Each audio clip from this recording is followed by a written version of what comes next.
बहुत अच्छा है आप में से कईयों को यहाँ देखकर। शायद ये पहला समय है आप में से कुछ लोग यहाँ आए हो। आपका स्वागत है।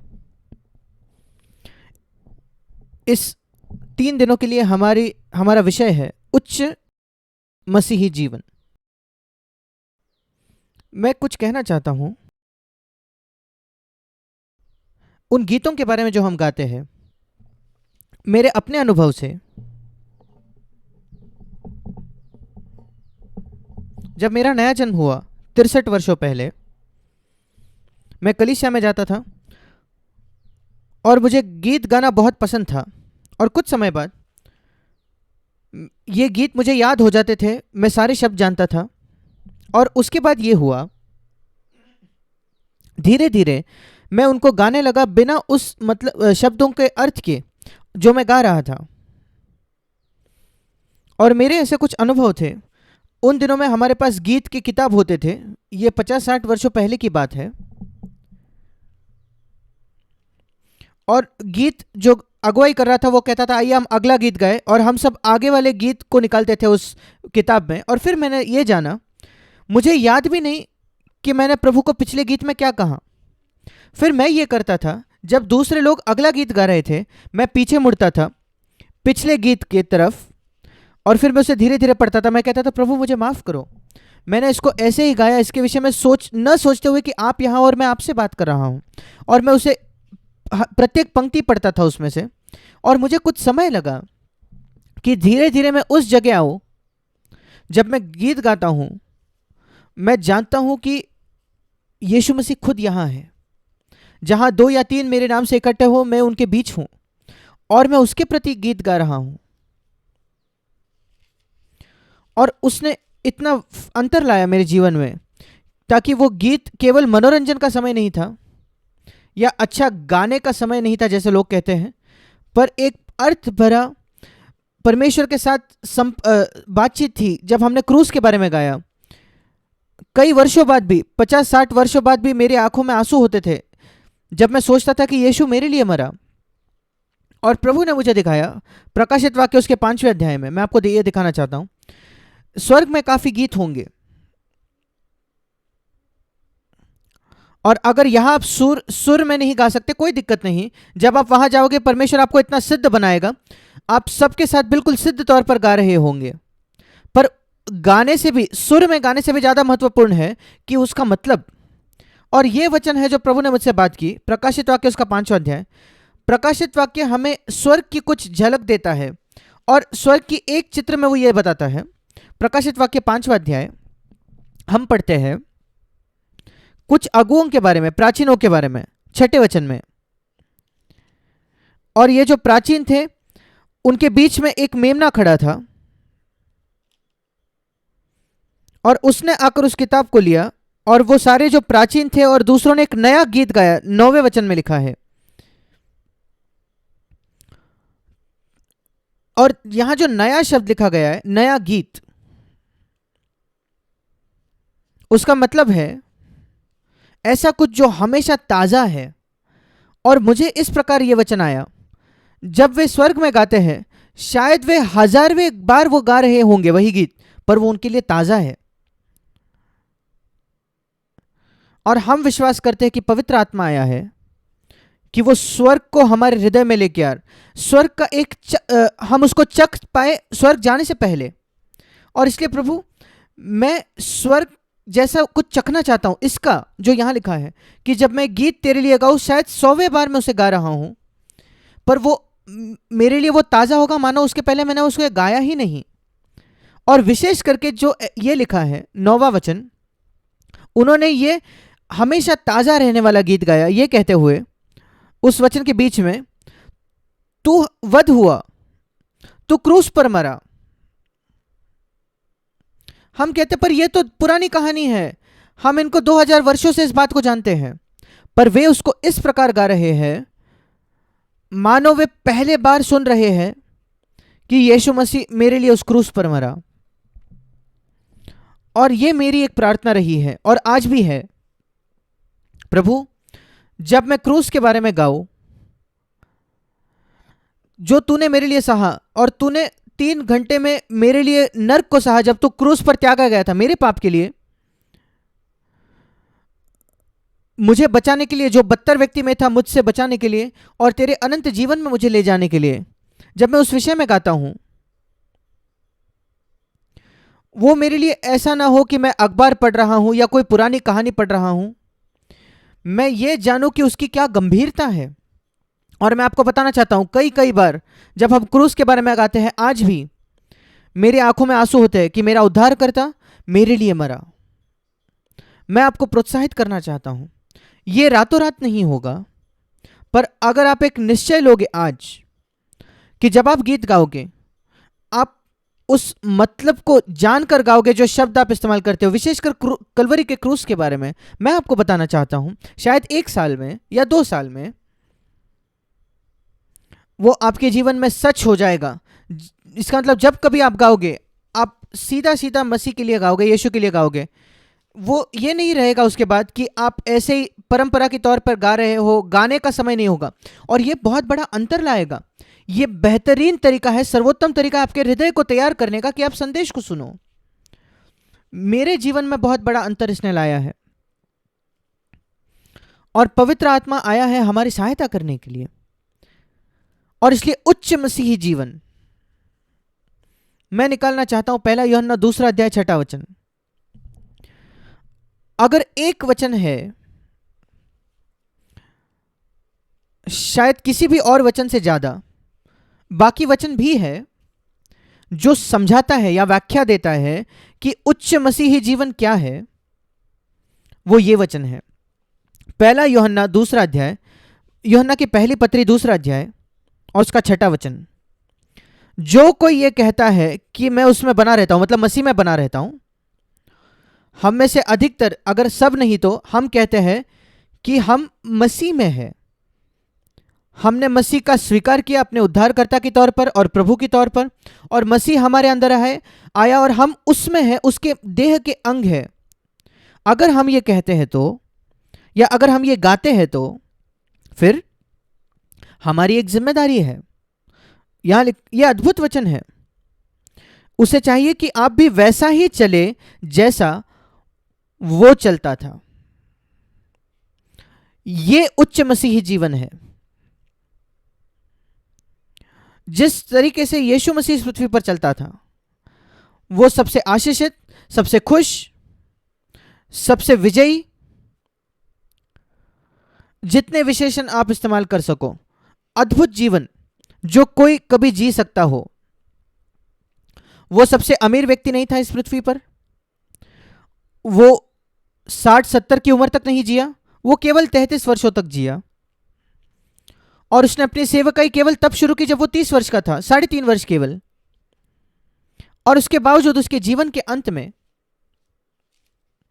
उसने पिता को देखकर कहा, यूहन्ना उसके 17 अध्याय में,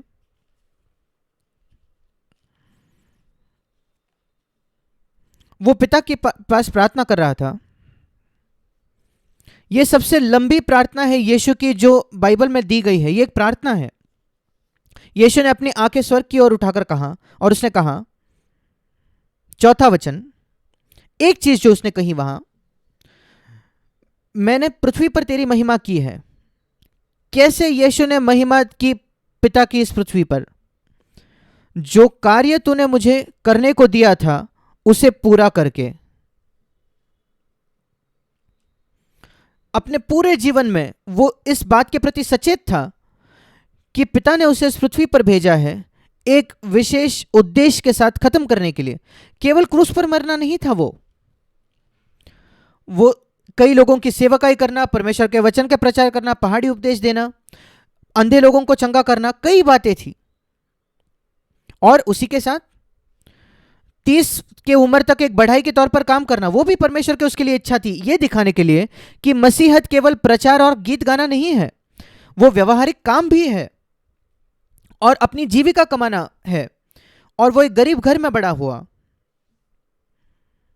और यूसुफ की मृत्यु हो चुकी थी और उसकी जिम्मेदारी थी कि वो अपने मां की देखभाल करे, विधवा मां की, और उसके 4 छोटे भाई, 2 छोटी बहनें थी, मरियम के बच्चे, और वो सबसे बड़ा बेटा था और ये उसकी जिम्मेदारी थी कमाने की। उसने वो काम खत्म किया जो पिता ने उसे दिया था करने के लिए, और प्रचार करना केवल 10% था उसका, 3.5 वर्ष, 33 वर्षों में से, 33.5 वर्षों में से। और वो जो काम वो करता था, नौकरी जो उसकी थी, शायद 18 से लेकर 30 की उम्र तक, वो उस काम का हिस्सा था जो परमेश्वर पिता ने उसे दिया था करने को। यीशु को क्यों आकर एक बढ़ाई के तौर पर काम करना है पृथ्वी पर? क्योंकि 99.99% मसीही जो है वे प्रचारक नहीं होते, पूर्णकालीन मसीही सेवक नहीं होते। शायद आप में से हर एक जो यहां बैठा है, आप प्रचारक नहीं हो, आप फुल टाइम में काम नहीं करते, आप एक नौकरी कर रहे हो। अगर परमेश्वर यीशु केवल प्रचारकों के लिए उदाहरण होता तो वो आपके लिए कैसे एक उदाहरण बनता? आप जो एक नौकरी कर रहे हो, वहां विश्वास योग्य होना, पैसे के प्रति प्रेम न रखना।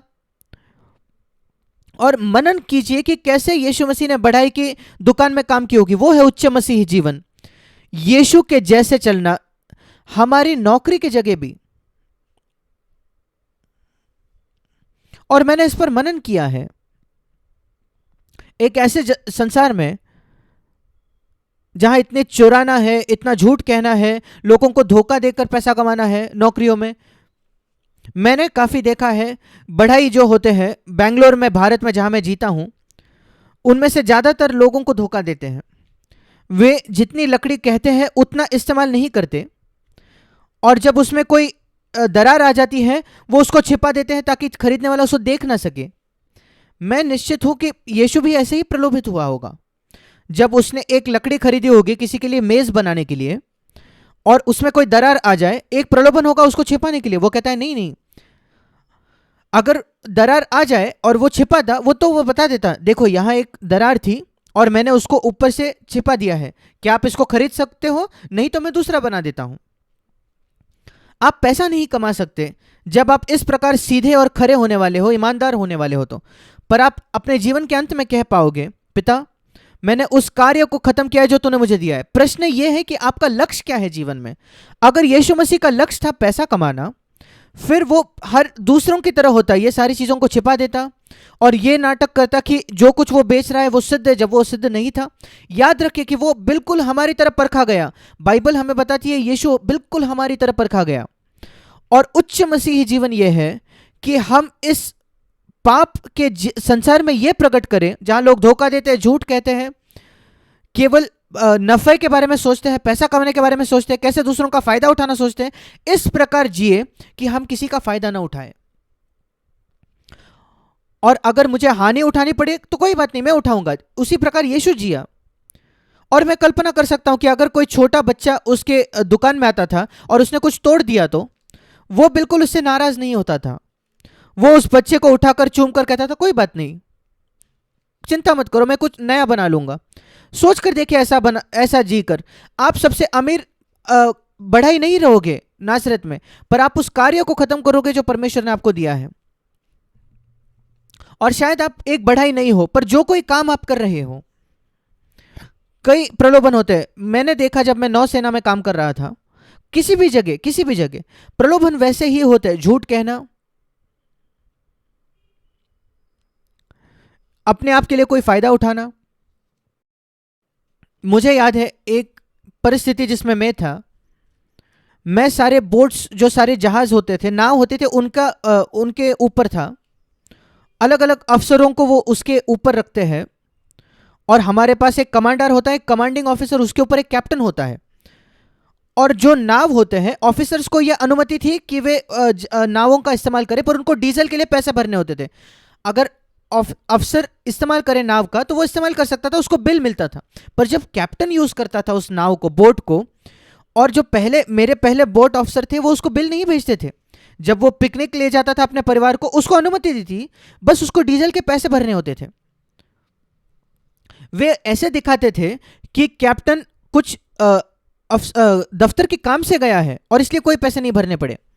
और जब मैं बोट ऑफिसर बना, पहले बार कैप्टन को एक बिल मिला, मैंने उनको एक बिल भेजा, और जो उनके नीचे था उसने आकर मुझसे कहा, लेफ्टिनेंट पूनन, क्या आपके पहले के अफसर ने आपको नहीं बताया आपको क्या करना चाहिए जब कैप्टन बोट ले जाता है?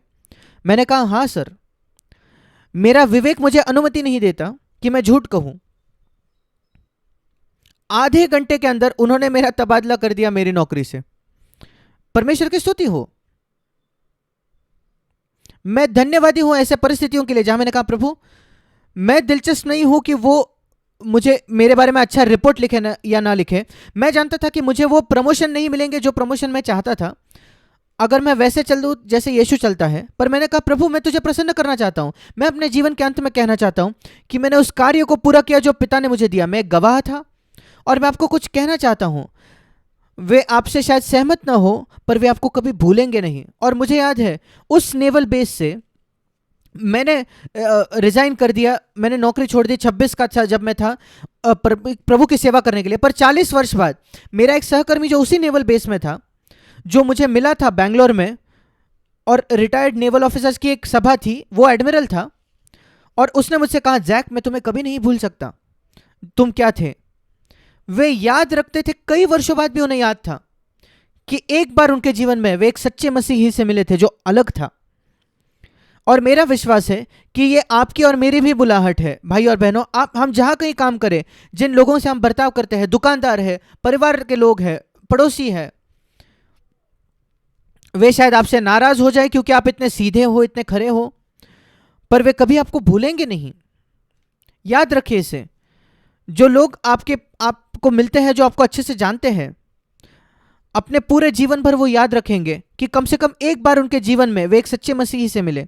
यीशु मसीह का एक शिष्य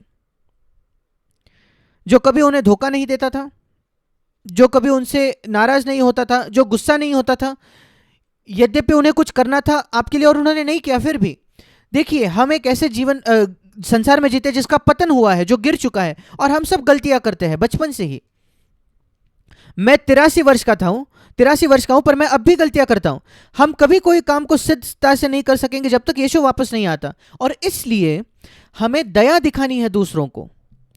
शुरुआत कर रही है हमारे ही घर से।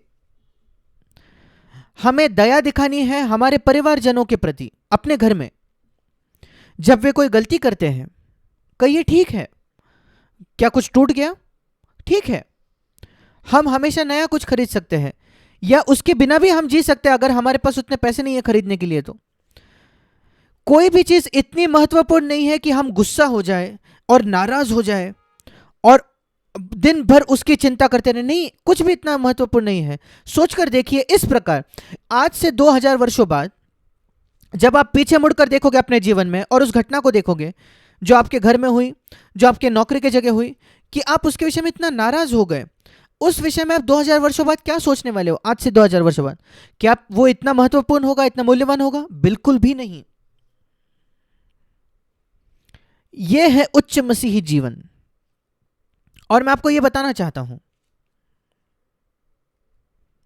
आप बिल्कुल आपके सारे पैसे नहीं खोलोगे, बैंकरप्ट नहीं हो जाओगे इस मार्ग पर चलने से। नहीं, परमेश्वर एक प्रेम करने वाला पिता है, और अगर आप सीधे हो, शायद आप उतना पैसा नहीं कमाते जितने बाकी लोग कमाते हो, अच्छा है, पर वो आपकी प्रत्येक जरूरत पूरी करेगा। यह बिल्कुल निश्चित है। मैंने इसका अनुभव किया है जब से मैंने नौसेना छोड़ी थी 56 वर्षों पहले। इन सारे वर्षों में परमेश्वर ने मेरी देखभाल की है, मेरी और मेरे परिवार की। मैंने किसी को प्रार्थना के खत नहीं भेजे, मैंने किसी से मांगा नहीं, पर फिर भी परमेश्वर ने हमारी देखभाल की। वो आपकी देखभाल करेगा। मैं आपको कहता हूं वो आपके देखभाल करेगा। आपको डरना नहीं है। चाहे इस भूमि में अकाल पड़ जाए, पर परमेश्वर आपको संभालेगा। मैं आपको बताता हूं क्यों। क्योंकि एक वायदे की वजह से जो बाइबल में दी गई है, मत्ती 6:33, सबसे पहले, ये जाना माना वचन है, सबसे पहले परमेश्वर के राज्य और उसके धर्म की, धार्मिकता की खोज करो, और ये सारी चीजें, पृथ्वी की चीजें, खाना, कपड़ा, आपका घर, जो इस जीवन की आवश्यकताएं हैं, वे आप में जोड़ दी जाएंगी। इसी प्रकार यीशु जिया। यीशु मसीह टेंशन में, दबाव में नहीं जीता था। 3.5 वर्षों के लिए वो पूर्णकालीन सेवक था पिता का। उसने कभी प्रार्थना के खत नहीं भेजे पैसा मांगने के लिए, जैसे आज कई मिशनरी करते हैं। उसने कभी नहीं किया। उसने कभी अपने काम का एडवर्टाइजमेंट नहीं किया। उसने पैसा नहीं मांगा। वो जानता था कि पिता उसको दे देगा। कोई उसे एक वरदान तोहफा देता था, वो ले लेता था। और वो सीखा कि साधारण सादगी से कैसे जीते हैं। वो सबसे महंगे महंगे महंगे होटल में नहीं रहता था। जब वो गलीली से यरूशलेम जाता था, यरूशलेम 100 मील दूर था गलील से, और वहां 3 दिन लगते थे उसे चल कर जाने को और वापस आने को। जब कभी वो वहां जाता, हम जब बाइबल में पढ़ते हैं वो गलील से यरूशलेम गए, हम भूल जाते हैं कि उसे 3 दिन लगते थे वहां जाने के लिए। वो अपने शिष्यों से चलता था, उनसे संगति करता था मार्ग पर।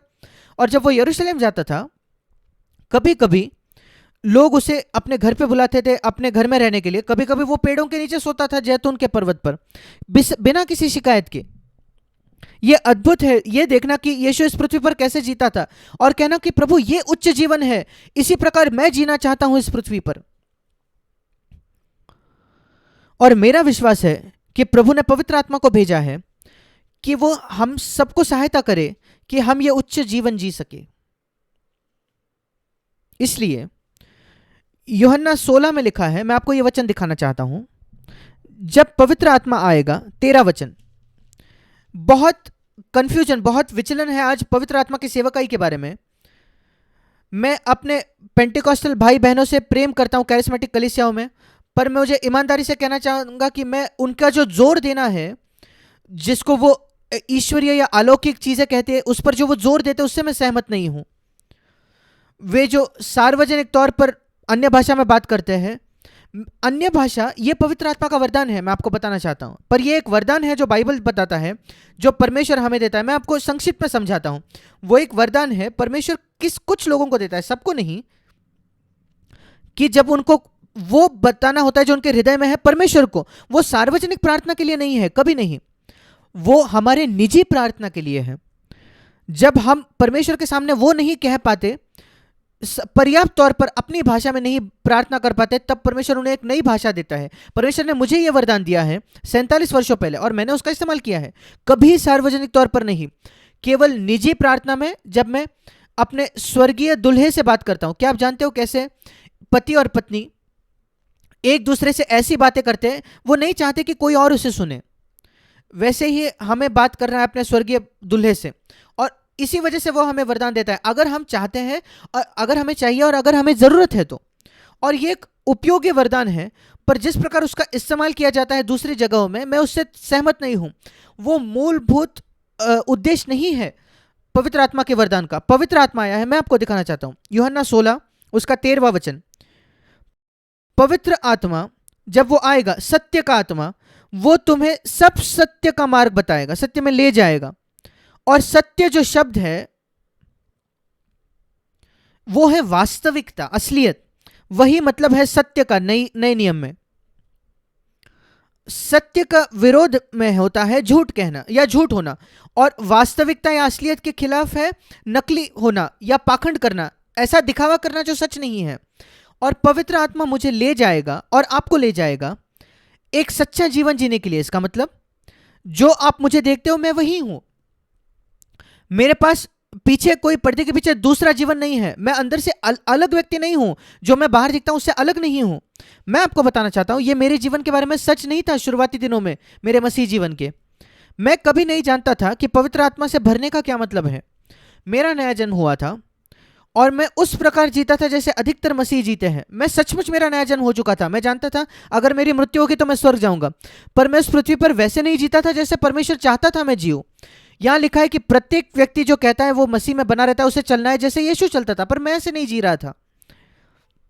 मैं गुस्सा होता था, मैं नाराज हो जाता था, मेरे विचार हमेशा शुद्ध नहीं थे, मैं गिर जाता था फिर उठता था। मैं हमेशा अपने पापों का अंगीकार करता था प्रभु के सामने, और मैं माफी मांगता था, प्रभु मुझे माफ करता था, शुद्ध करता था। पर मैं निश्चित था कि मैं वापस गिरूंगा, मैं वापस गिरूंगा। पर मैं जानता था कि मसीह का लहू है मुझे शुद्ध करने के लिए। मैंने मसीह के लहू को नल के पानी के समान समझा था। हम कभी डरते नहीं कि हमारे हाथ गंदे हो जाएंगे, क्योंकि नल का पानी इतना सस्ता है, हम हमेशा जाकर हाथ धो सकते हैं। इसी वजह से कई लोग बहुत ही हल्के में लेते हैं अपने पाप को, क्योंकि वे कहते हैं मसीह का लहू है ना मुझे शुद्ध करने के लिए। मसीह के लहू को पानी के, नल के पानी के समान हम समझ रहे हैं। यह एक अपमान है। पतरस कहता है मसीह का लहू अधिक मूल्यवान है सारे सोने चांदी से इस संसार के। इब्रानियों 10 में लिखा है, 10:29 में लिखा है, हमको एक चेतावनी है कि मसीह के लहू को, यीशु के लहू को एक आम बात ना समझी जाए, नल का पानी ना समझा जाए, इसे गंभीरता से ले।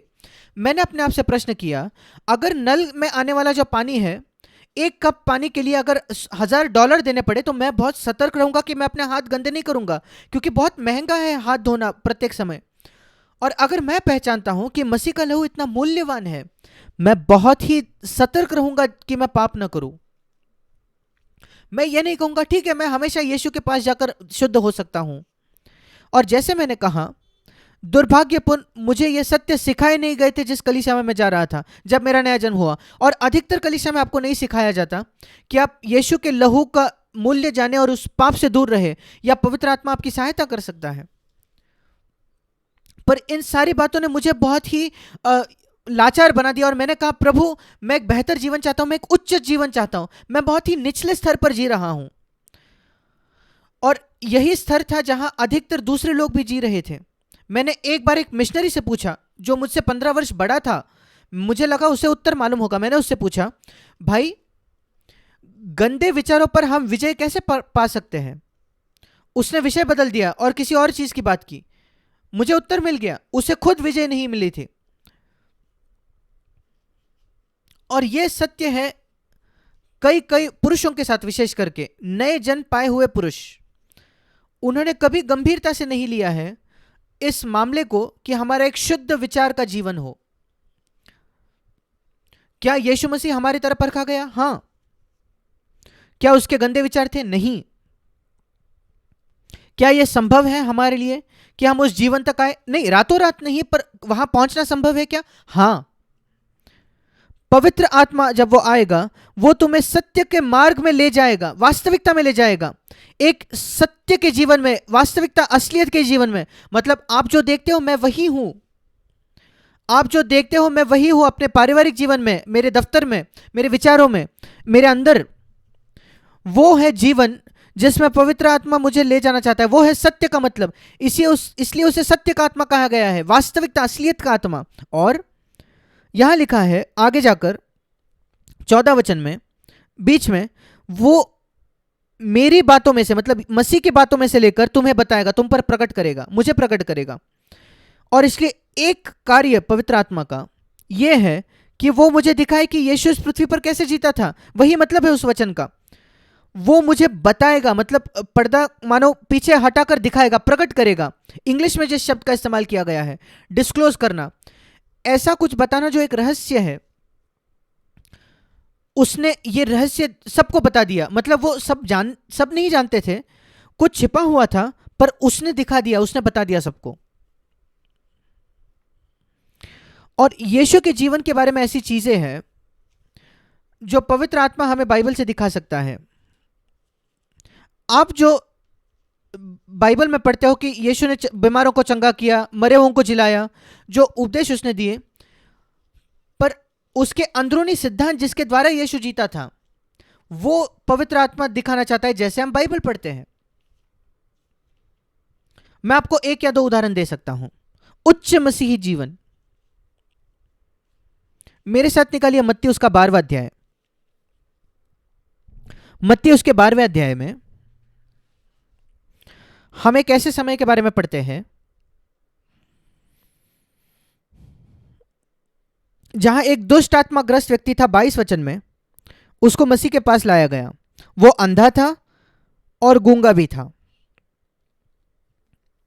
और यीशु ने उसे चंगा किया। वो तुरंत बात करने लगा और वो देखने लगा। और सारी जो भीड़ थी, मत्ती 12:23, वे बिल्कुल आश्चर्यचकित हो गए। उन्होंने कहा ये मसीहा होगा जिसका हम इंतजार कर रहे थे इतने वर्षों से, दाऊद का पुत्र। पर फरीसियों ने, जो यीशु की जलन रखते थे, यीशु से जलते थे, जो खुद कभी चमत्कार नहीं कर सकते थे, वो केवल प्रचार करते थे बाइबल से, वे जलन की वजह से वो कहने लगे नहीं, ये दुष्ट आत्माओं का काम है, ये व्यक्ति बालजबुल के सामर्थ्य कर रहा है, जो शैतान के लिए दूसरा नाम है, दुष्ट आत्माओं का सरदार है वो। ये व्यक्ति खुद शैतान से ग्रस्त है। ये बहुत भयानक बात है कि हम किसी भी मनुष्य को कहे शैतान के द्वारा ये राज किया जाता है। सोचकर देखिए ये कितना ज्यादा बुरा है कि परमेश्वर के पुत्र के बारे में हम कहें कि ये ईश्वर शैतान का राज है। क्या इस पाप की क्षमा हो सकती है? हम एक ऐसे समय के बारे में पढ़ते हैं जब मरियम, मूसा की जो बहन थी, उसने मूसा की आलोचना की क्योंकि उसने गैर यहूदी व्यक्ति से विवाह किया था। जो इस्राएली नहीं थी, और आप जानते हो कि परमेश्वर ने उसको कोड दे दिया। हाँ, आप उसे पढ़ते हो गिनती की पुस्तक में, सिर्फ इसलिए क्योंकि उसने परमेश्वर के सेवक की आलोचना की, ये कहते हुए मरियम ये तेरा बिल्कुल कोई काम नहीं है, और मूसा को उसके लिए प्रार्थना करना पड़ा कि वो चंगे हो जाए।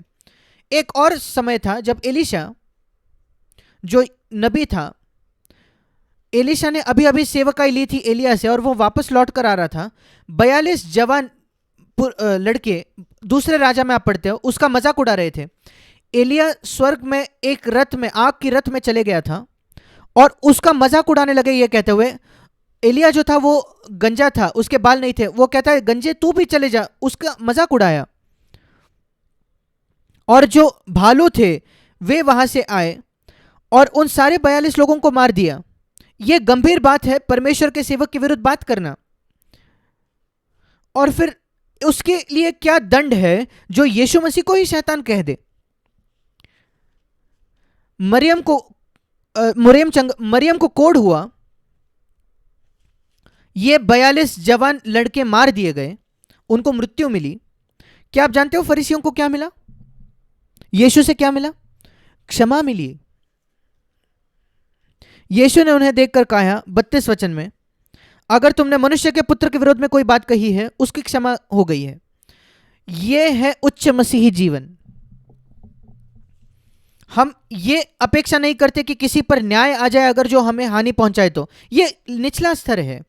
एक उच्च मसीही जीवन ये है, ठीक है तुम्हें क्षमा मिल जाती है, यद्यपि तुमने मुझे चोट पहुंचाई है फिर भी, यद्यपि तुमने हानि की है मेरी या मेरे परिवार के खिलाफ कुछ किया है फिर भी। यही यीशु ने हमें सिखाया है और पवित्र आत्मा हमारी सहायता करता है। मैंने सुना है लोगों को मुझसे यह कहते हुए, भाई जैक जिस प्रकार उसने मुझसे बर्ताव किया मैं उसे कभी नहीं क्षमा कर सकता। मैं कहता हूं मेरे भाई फिर आप कभी स्वर्ग नहीं जाओगे। मैं आपको अभी बता देना चाहता हूं, अगर आप उसे क्षमा नहीं करते तो आप स्वर्ग नहीं जाओगे। अब मैं ये नहीं कह रहा आप उसे इसलिए क्षमा करना चाहिए क्योंकि आप स्वर्ग जाना चाहते हो। आपको उसे क्षमा करना चाहिए क्योंकि यीशु ने आपको क्षमा किया। उसने क्या किया इसके तुलना में कि आपने मसीह के खिलाफ क्या किया। बहुत जाना माना प्रभु की जो प्रार्थना है वो एक ऐसी प्रार्थना है जो यीशु ने अपने शिष्यों को सिखाई प्रार्थना करने के लिए। आप जानते हो मत्ती उसके 6 अध्याय में 9वें वचन में, हे हमारे पिता तू जो स्वर्ग में है, और उसमें एक पंक्ति ऐसी है, आज की रोटी हमें दे, और जिस प्रकार हमने 12वां वचन, हमारे अपराधों को क्षमा कर, हमारे कर्जे को तू क्षमा कर, बिल्कुल वैसे जिस प्रकार हमने अपने अपराधियों को क्षमा किया है। क्या आप जानते हो जब आप मांगते हो, जब आप परमेश्वर आपके पिता से यह मांगते हो कि वो आपको क्षमा करे, इस प्रकार हमें क्षमा की प्रार्थना करनी है। केवल यह नहीं कि हे पिता मुझे क्षमा कर, यीशु ने कहा ऐसे प्रार्थना करो, मुझे मेरे पाप क्षमा कर दे, बिल्कुल वैसे जैसे मैंने दूसरों को क्षमा किया है जिन्होंने मुझे चोट पहुंचाई है, जिन्होंने मेरे खिलाफ पाप किया है। यह दोनों जुड़ा हुआ है।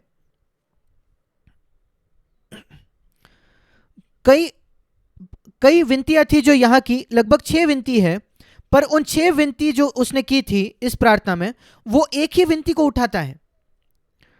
और वो उसने हमें सिखाया कि पवित्र नाम, परमेश्वर का नाम पवित्र माना जाए, उसका राज्य आए, उसकी इच्छा पूरी हो। हमारे दिन भर के रोटी के लिए हमें प्रार्थना करना है, हमें क्षमा के लिए प्रार्थना करना है, और पाप और शैतान पर विजय के लिए प्रार्थना करना है। और ये जो 6 विनतियां हैं इसमें से एक वो उठाकर कहता है और उस पर जोर देता है। क्या आप जानते हो कौन सी? वो है क्षमा। आप देखते हो 14 वचन में, आप दूसरे 5 विनतियों के बारे में वो जोर नहीं देता, उन 6 में से वो एक को उठाकर कहता है, और वो जोर देकर कहता है, यदि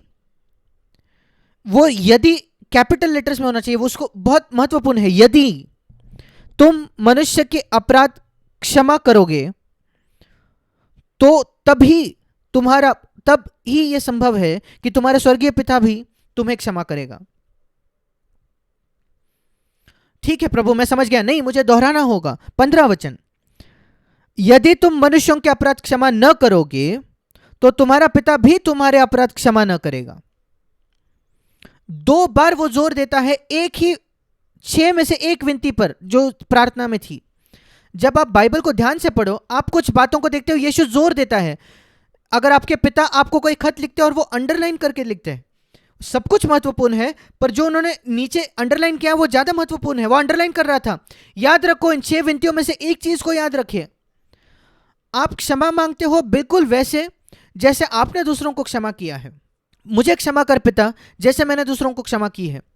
अगर मैंने किसी को क्षमा किया है ये कहते हुए कि मैं हमेशा याद रखूंगा, मैं तेरे विषय में दुर्भाव रखूंगा, मैं कह रहा हूं कि प्रभु आपके खिलाफ दुर्भाव रखेगा, क्योंकि आप कह रहे हो मुझे वैसे क्षमा कर पिता जैसे मैंने उसे क्षमा किया। नहीं, मैं नहीं चाहता कि पिता मेरे विषय में कोई घृणा रखे या दुर्भाव रखे। यह बहुत बहुत महत्वपूर्ण है। अगर आप दूसरों को क्षमा नहीं करते तो आपका पिता आपको क्षमा नहीं करेगा। और अगर परमेश्वर किसी को क्षमा ना करे तो, और अगर वो उसी अवस्था में उसकी मृत्यु हो जाए तो फिर वो कहां जाएगा? उसके पाप की क्षमा नहीं हुई और उसकी मृत्यु हो जाती है।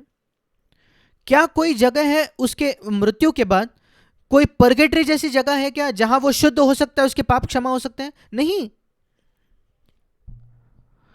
इब्रानियों 9:27 कहता है कि मनुष्यों के लिए निर्धारित है कि वो एक बार मरते हैं और उसके बाद न्याय है। और इसलिए अगर आप चूक गए जो आपको करना था इस पृथ्वी पर, फिर कोई मौका नहीं है अनंत काल में आपको वो करने का। वो खत्म हो चुका है। और यह बिल्कुल साफ है, अगर आप दूसरों को क्षमा नहीं करो तो आपका पिता आपको क्षमा नहीं करेगा। मैं नहीं चाहता कि आप में से किसी की भी ऐसी मृत्यु हो। जीवन बिल्कुल अनिश्चित है। कौन कह सकता है कि हम कितने समय जीवित रहेंगे? हम ये कैसे कर सकते हैं कि जब बाइबल कहता है कि कल का भी घमंड मत करो, याकूब के पत्र उसका 4 अध्याय कहता है कि आपका जीवन भाप जैसा है, थोड़े धुएं जैसा है, वो आज हो अब है, दूसरे क्षण वो चले गया है। आपका जीवन ऐसा है, वहां लिखा है। और इसलिए कल का भी घमंड मत करो, याकूब 4 में लिखा है। ये कहो कि अगर प्रभु की इच्छा है तो हम कल जिएंगे और फिर हम सुबह के सभा के लिए आएंगे। अगर प्रभु की इच्छा है तो, यही लिखा है याकूब उसके 4 अध्याय में। और इसलिए बहुत महत्वपूर्ण है इसलिए कि प्रभु के साथ हम छोटा खाता रखे, छोटे छोटे खाते रखे, बिल्कुल उधार ना ले और यह कहे कि हम बाद में चुकाएंगे। नहीं, तुरंत चुका दो। तुरंत चुका दो मतलब तुरंत क्षमा मांगो। क्रूस पर पहले ही वो चुकता कर दिया गया, पर आप उसे अब ले लीजिए। और उसको लेने के लिए, क्षमा लेने के लिए आपको दूसरों को क्षमा करना है। और इसलिए मैं यहां थोड़ा रुक कर, यह है उच्च मसीही जीवन। मैं आपको बताना चाहता हूं यह उच्च जीवन क्यों है। क्योंकि अधिकतर मसीही जिनसे मैं मिला हूं, मैं जो अविश्वासी है उनकी बात नहीं कर रहा, अधिकतर मसीही जिनसे मैं मिला हूं, और मैं सेवकाई में 56 वर्षों से हूं। जैसे मैंने कहा, मेरे पास समय, मुझे मौका मिला 100 लोगों को सलाह देने का अलग अलग देशों में। और मैं कहता हूं अधिकतर मसीह जिनसे मैं मिला हूं, उनका लोगों के प्रति, किसी के प्रति एक दुर्भाव होता है। कुछ लोगों ने उनके खिलाफ कुछ किया कई वर्षों पहले, जब वे जवान थे, उनके परिवार के खिलाफ, उनके बेटे बेटी के खिलाफ कुछ किया है, और उन्होंने उस व्यक्ति को क्षमा ही नहीं की है। वे उसको कोर्ट नहीं ले जाते, पर यह दुर्भाव उनके हृदय में रह गया है। उन्होंने क्षमा नहीं किया है और वे हमेशा मांग रहे हैं कि परमेश्वर उन्हें क्षमा करे। अब मैं नहीं जानता कितने प्रचारकों ने आपको यह बताया है साफ स्पष्ट शब्दों में, जैसे मैंने अब कहा है, और इस पर जोर दिया जैसे मैं अब जोर दे रहा हूं। कई चीज है बाइबल में, पर कुछ चीजों पर जोर देने की आवश्यकता है। जैसे यीशु कभी कभी कहता था, सच सच मैं तुमसे कहता हूं,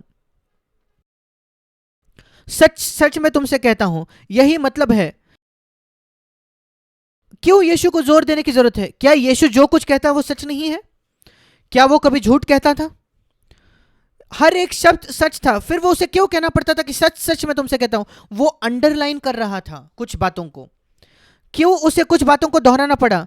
यह कहने के बाद कि हमें पाप की क्षमा मांगनी है जैसे हम दूसरों को क्षमा मांग करते हैं, क्यों उसको दोहराना पड़ा 2 बार आगे 2 वाक्यों में कि अगर आप क्षमा नहीं करोगे आपकी क्षमा नहीं होगी, अगर आप क्षमा चाहते हो तो लोगों को क्षमा करो? क्यों? क्योंकि यीशु जानता था, मनुष्य की निर्बलता को वो जानता था। हम इन चीजों को बिल्कुल हल्के में लेते हैं। मैं निश्चित हूं कि आप में से सब विशेषकर अगर आपका मसीह परिवार में जन्म हुआ है तो आपने इस प्रार्थना को बचपन से सुना है। मेरे पिता एक नए जन्म पाए हुए मसीह थे और मेरे शुरुआती बचपन से ही उन्होंने मुझे ये प्रार्थना याद करने सिखाई है, हमारे पिता तुझे स्वर्ग में है, तेरा नाम पवित्र माना जाए। और मेरा नया जन्म से पहले भी उन्होंने हमें सिखाया कि हम घुटने टेके अपने बिस्तर पर, जैसे ही हम उठते थे सुबह हम घुटने टेक कर प्रार्थना करते थे, बिस्तर से निकलने से पहले भी प्रत्येक दिन। मैं उसे तोते की तरह दोहराता था, कोई मतलब नहीं था उसमें, पर फिर भी आपने सबने इसे सुना है और मैं निश्चित हूं कि आपने दोहराया भी है इस प्रार्थना को। मैं आपको बताना चाहता हूं कितने गंभीरता से आपने उस प्रार्थना के एक भाग को लिया है। शायद आपने कई वर्षों से ये प्रार्थना की है, मुझे क्षमा कर, बिल्कुल वैसे जैसे मैंने हर एक दूसरे व्यक्ति को क्षमा की है। निचला मसीही जीवन, वो जीवन जो अधिकतर मसीही जीते हैं, लोगों के प्रति कड़वाहट या दुर्भाव रखना, क्षमा न करना। मैं मनुष्य का न्यायी नहीं हूं, परमेश्वर न्याय करने वाला है, पर मैं परमेश्वर का सेवक हूं जिसको सत्य की घोषणा करनी है। और सत्य यह है, यीशु के अपने शब्दों के द्वारा जो लोगों की मृत्यु होती है दूसरों की क्षमा न करते, वे पूरे अनंत काल में क्षमा नहीं पाने वाले। और वे कहां जाएंगे आप जानते हो। फिर एक बार मैं दोहराना चाहता हूं, इसलिए नहीं क्योंकि मैं स्वर्ग जाना चाहता हूं कि मैं लोगों को क्षमा करना चाहता हूं।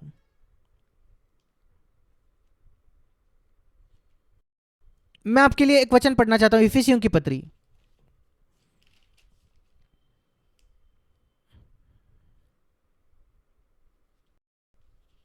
इफिसियों की पत्री 4 अध्याय और उसका अंतिम वचन, इफिसियो 4:32 वचन। एक दूसरे पर कृपालु और करुणामय हो जाओ। और इसे सुने, जैसे परमेश्वर ने मसीह में तुम्हारे अपराध क्षमा किए, वैसे ही तुम भी एक दूसरे के अपराध क्षमा करो। यह वही बात है, क्योंकि पिता परमेश्वर ने हमें इतनी क्षमा दी है, लाख गुना ज्यादा उन कुछ बातों को कुछ मनुष्यों ने हमारे खिलाफ जो की है, हमें उन्हें क्षमा करना चाहिए। मेरा बिल्कुल विश्वास नहीं है कि हम में से कोई भी, मैं भी इसमें शामिल हूं, ये समझते हैं कि कितने पाप हमने किए हैं अपने जीवन में। हम कुछ बातों के बारे में सोचते हैं, पाप की समझ हमारी इतनी सीमित है, हम कुछ ही बातों को पाप समझते हैं जो गंभीर है, कि हाँ हमने ये किया, हमने वो किया। पर जब मैं आपको अपने गवाही से बताना चाहता हूं, अनुभव से बताना चाहता हूं, जैसे मैं प्रभु के नजदीक आया हूं इन 60 वर्षों में, मैंने पाया है अधिक और अधिक चीजें जो मैं कभी नहीं जानता था पाप है। गलत रवैये लोगों के प्रति जो मैं कभी नहीं जानता था पाप है, पर जिस पर मुझे प्रकाश मिला। जैसे आप बालवाड़ी से पहली कक्षा में जाते हो, फिर आप कुछ और सीखते हो, फिर दूसरी कक्षा में और कुछ सीखते हो, और अगर आप विश्वास योग्य हो अपने पढ़ाई लिखाई में, आप 7वीं 8वीं 9वीं कक्षा में कई बातें सीखते हो जो आप कभी बालवाड़ी में नहीं सीखे थे। मसीह जीवन बिल्कुल ऐसा है। दुर्भाग्यपूर्ण अधिकतर मसीह बालवाड़ी में ही बैठते हैं अपने जीवन भर, वे कभी नया कुछ नहीं सीखते। मैं अब भी कुछ नया सीखना चाहता हूं अगले वर्ष, इस वर्ष भी, जो मैं कभी पहले नहीं जानता था मसीह के जैसे होने के बारे में। मसीह जैसा क्या नहीं है मेरे अंदर, प्रभु तू मुझे दिखा। मैं हर वो चीज को दूर करना चाहता हूं। बाहरी चीजों से तो मैं छुटकारा पा लिया हूं, मैं किसी को धोखा नहीं दे रहा, मैं अपने सारे कर, अपने टैक्स चुकाता हूं, मैं सबसे माफी मांगता हूं जिसको मैंने चोट पहुंचाई है।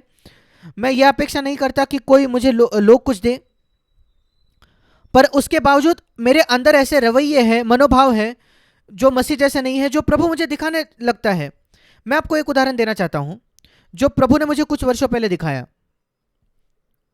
क्या यह सही है कि हम लोगों को अपने पास आकर धन्यवाद देना अपेक्षा करें? अब हम अपने बच्चों को सिखाते हैं कि कोई आपको अगर कुछ दे तो उसे, ये बहुत अच्छी आदत है, और मेरा विश्वास है कि हमें अपने बच्चों को सिखाना है धन्यवाद देना, थैंक यू कहना, और हमें भी सीखना है कि हम आभारी हो लोगों के प्रति जिन्होंने हमारे लिए कुछ किया है।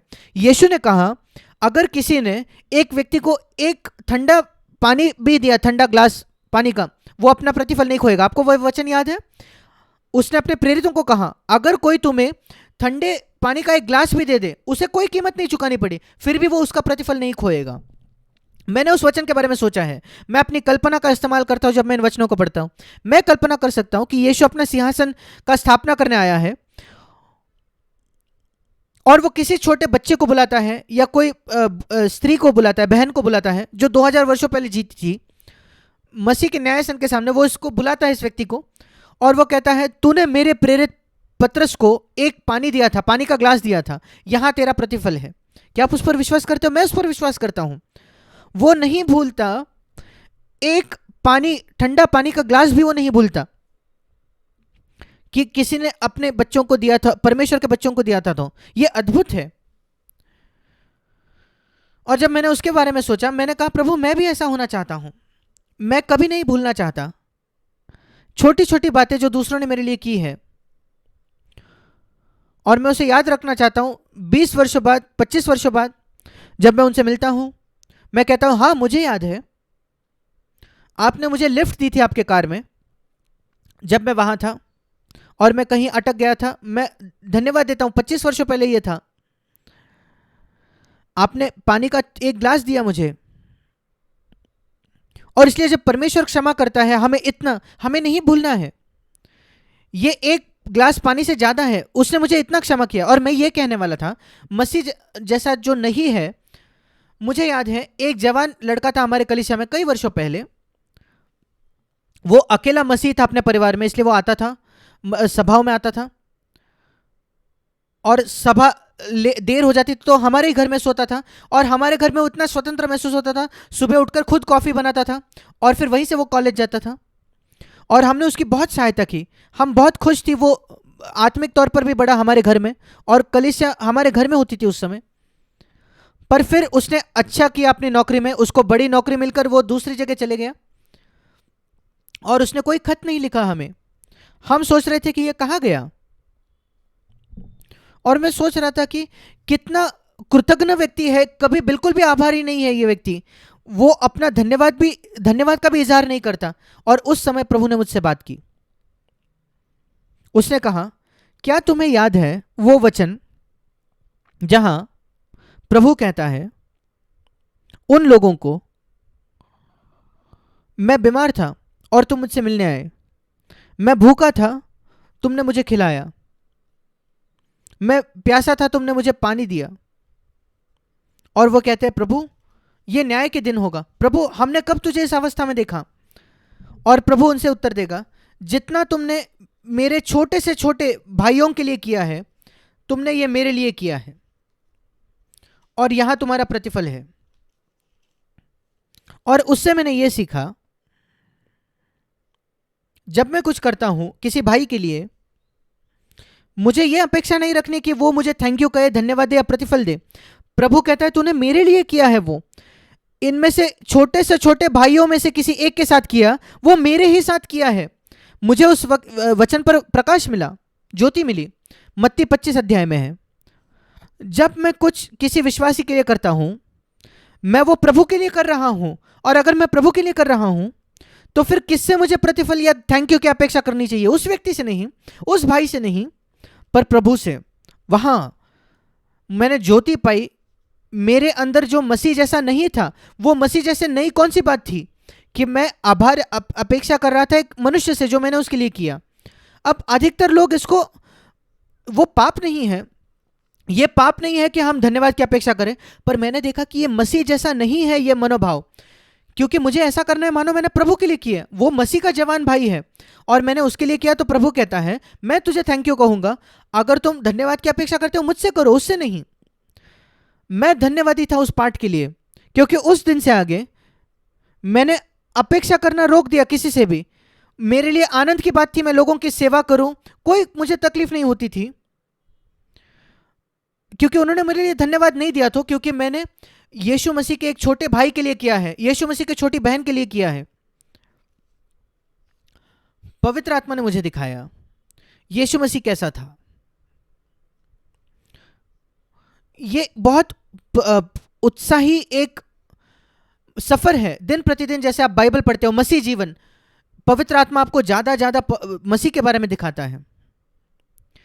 मैं आपको एक और उदाहरण दिखाना चाहता हूं, ये उच्च मसीही जीवन क्या है, जहां आप लोगों से धन्यवाद की अपेक्षा नहीं करते, प्रभु से करते हो। और मैं आपको बताता हूं, आप बहुत खुश व्यक्ति रहोगे। जो लोग हमेशा अपेक्षा कर रहे हैं कि लोग उन्हें धन्यवाद दें, वे बहुत ही नाराज होते हैं, और यद्यपि बाहर से मुस्कुराहट देते हो, वे खुश नहीं होते। आप बहुत आनंदी व्यक्ति होगे अगर आप अंतिम दिन पर प्रभु से धन्यवाद की अपेक्षा करते हो। मैं आपको बताना चाहता हूं, यीशु को 100 मील चलना पड़ता था गलील से यरूशलेम, जब वो यरूशलेम आता था, और यरूशलेम उसका घर नहीं था। समझ लो आपके घर से किसी और जगह आप जाते हो और आप वहां सेवकाई के लिए जा रहे हो, और यीशु मसीह यरूशलेम में गया और वो प्रचार कर रहा था। यूहन्ना 7 में आप पढ़ते हो, वो यरूशलेम में था, प्रचार कर रहा था। यूहन्ना 7 उसका 37 वचन, पर्व के अंतिम दिन पर वो खड़ा होकर उसने पुकार कर कहा, यदि कोई प्यासा हो तो मेरे पास आए और पिए। यूहन्ना 7 उसका 37 वचन। ये पर्व का दिन था उस मंदिर में, और यीशु का प्रचार खत्म हो चुका था दिन भर, और उस दिन के अंत में 53 वचन में लिखा है, सब कोई अपने अपने घर चले गए, परंतु यीशु जैतून के पहाड़ पर गया। वही वाक्य है, एक ही वाक्य है। दुर्भाग्यपूर्ण वहां अध्याय ने उस वाक्य को अलग कर दिया है। यूहन्ना 7:53, सब कोई अपने अपने घर चले गए परंतु यीशु जैतून के पहाड़ पर गया। यूहन्ना 8:1। इसलिए मैंने इसके बारे में सोचा, जब कभी आप इन अध्याय के बीच में विभाजन को पढ़ते हो, उनको ध्यान मत दो, नजरअंदाज कर दो, क्योंकि वो मनुष्य ने डाला है 300-400 वर्षों पहले हमारी सहायता करने के लिए कि हम वचन को ढूंढ पाए। जो मूल यूहन्ना ने जब लिखा था, यहां कोई विभाजन नहीं था। इसलिए मैंने वहां यह देखा, यीशु जैतून के पहाड़ पर क्यों गया। वो कितना खुश होता अगर कोई शिष्य कहता, हे प्रभु मेरे घर, हमारे घर पर आकर रहो। यीशु कभी नहीं नहीं कहता। मरियम और मार्था हमेशा उनको न्योता देते थे, पर वो अलग शहर में थे, बतनी में। यरूशलेम में मुझे यह प्राप्त हुआ, किसी ने यीशु को घर आमंत्रित नहीं किया। सोच कर देखिए, कोई प्रचारक एक नई जगह प्रचार करने आता है और कोई उसे घर पर बुलाता नहीं। मेरे साथ कभी नहीं हुआ। मैंने कई देशों में सफर किया है, पर किसी ने मुझे ऐसे छोड़ नहीं दिया था। और यीशु ने क्या किया, उसे कोई शिकायत नहीं थी। उसने कहा, ठीक है बारिश नहीं हो रही है, मैं पेड़ के नीचे जाकर सो सकता हूं जैतून के पहाड़ पर। कोई शिकायत नहीं। मैंने कहा, प्रभु मुझे ऐसा बना। कोई किसी से अपेक्षाएं नहीं कि मैं इनकी सेवकाई करने आया हूं और वो मेरी चिंता नहीं करते। नहीं, मुझे सीखने दो, मैं अपनी आप की चिंता करूं बिना किसी शिकायत की। अगले दिन सुबह यूहन्ना 8:2, भोर को वो फिर यीशु मसीह मंदिर में आया और फिर एक बार मंदिर में बैठकर और वो उन्हें उपदेश देने लगा, सिखाने लगा। अब मैं कहता हूं कि आज औसत प्रचारक कैसे शुरुआत करता अगर कोई उसको पहले रात बुलाता नहीं तो। कल रात जब मैं पेड़ के नीचे सो रहा था जैतून के पहाड़ पर, वो पहला वाक्य होता, और फिर सब लोगों को लगता, अरे हमने इसको घर बुलाया नहीं कल रात। यीशु ने ऐसा कभी नहीं कहा। उसने कोई भनक भी नहीं लगने दी किसी को कि कोई असुविधा जिसका सामना उसने किया था उनके क्योंकि उनको देखभाल करने की आदत नहीं थी। मैं आपको बताना चाहता हूं, एक प्रचारक होने के नाते मैंने कुछ अद्भुत चीजें सीखी हैं, जैसे पवित्र आत्मा ने मुझे सिखाई है, दिखाई है। ये उच्च मसीही जीवन जो आपको ऐसे किसी के प्रति, एक मनुष्य के प्रति बिना शिकायत के जीने सिखाता है। आपका जीवन एक निरंतर सदा आनंद का जीवन होता है। केवल तब आप सारी आज्ञाओं को मान सकते हो, उस आज्ञा को पूरा कर सकते हो कि निरंतर आनंद करो 24 घंटे 7 दिन। आप शांति से सो सकोगे रात में। मैं आपको मेरी गवाही देना चाहता हूं। क्या आप कभी ऐसे सोए हो? क्या आप कभी बिस्तर में गए और आपको नींद बहुत कठिनाई से आ रही थी क्योंकि आप करवटें बदल रहे थे सोचते हुए कि किसी ने आपके खिलाफ कुछ किया है या आपके खिलाफ कुछ कहा, और आप करवटें बदल रहे हो, आपको नींद ही नहीं आ रही। यीशु बिल्कुल शांति से सोया और हम बिल्कुल शांति से सो सकते हैं। यह है उच्च मसीही जीवन। यह हमारे स्वास्थ्य के लिए भी अच्छा है। यह उच्च मसीही जीवन, यह एक अद्भुत जीवन है। यह एक अद्भुत जीवन है। कई लोगों की जल्दी मृत्यु हो जाती है क्योंकि वे कड़वाहट रखते हैं, उनको बीमारियां हो जाती है। देखिए, परमेश्वर ने हमें इस प्रकार बनाया है कि आत्मा के जो नियम है वो शरीर पर भी प्रभाव डालते हैं। मेरे प्रिय भाई और बहनों, पवित्र आत्मा से मांगे कि वो आपको ऊंचे स्थान पर ले जाए। मैं एक वचन के बारे में सोचता हूं और फिर मैं अंत करूंगा। प्रकाशित वाक्य की पुस्तक में 4 अध्याय,